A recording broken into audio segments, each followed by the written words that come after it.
Imagine being famous across the ancient world for your flawless morals, only to have the divine Lord Krishna completely invalidate your most defining virtue. Krishna didn't attack King Yudhishthira's flaws, he attacked his charity.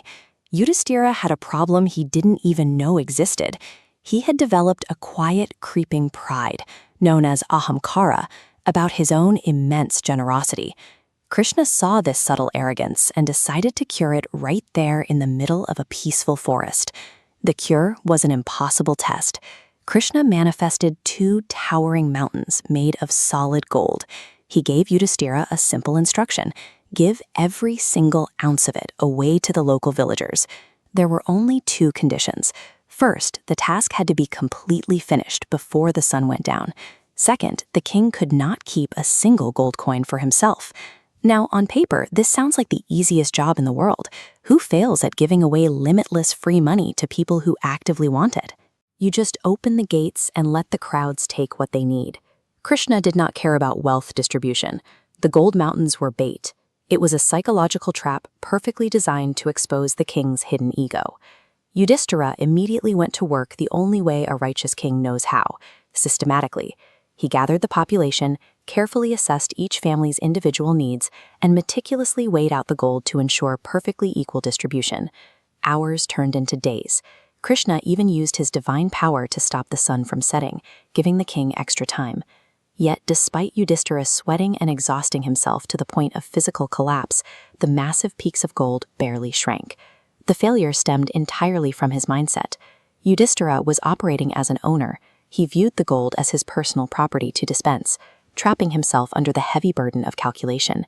This creates a cognitive trap called doership. It is the paralyzing mental load of the ego insisting on personally controlling every outcome. Forcing infinite resources through one human bottleneck makes the system mathematically and physically break. The volume is simply too high. Yudhishthira's intense obsession with calculating exact fairness was masked ego.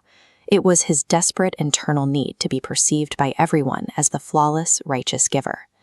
Seeing the king defeated, Krishna called upon Karna, a rival warrior. Krishna reset the test, giving Karna the exact same impossible deadline and the exact same mountains of gold. Karna didn't set up a single weighing scale. He simply called over 2 passing villagers, pointed at the glowing teaks, and told them the gold was entirely theirs to distribute. Without breaking a sweat, Karna completed the impossible task in under 10 seconds and calmly walked away to go about his day. Karna utilized the core philosophical principle of anasakti, or complete detachment. He operated without a distribution plan, without oversight, and most importantly, without any need for control. Karna did not use math or superior logistics. He solved the puzzle by completely removing his self from the equation of the transaction. Back in the forest, Krishna delivered the final verdict to a very humbled King Yudhishthira. Yudhishthira failed because he stubbornly held on to the idea that he was giving away his own wealth. Karna succeeded because he recognized instantly that the wealth was never truly his to begin with. This is the ultimate principle of nishkama karma, taking action without any attachment to the results, without ownership of the resources, and without the desire for praise. Think about how we operate today. When you donate to a cause or help a friend out, is there a small part of you waiting for a thank you? Do you document the good deed to post on social media? The psychological reality is blunt. If you expect gratitude, recognition, or a sense of personal moral superiority in return, you are not actually performing charity. You are making a transaction to invest in your own ego. True generosity requires exactly 2 steps: giving and instantly forgetting you ever gave at all.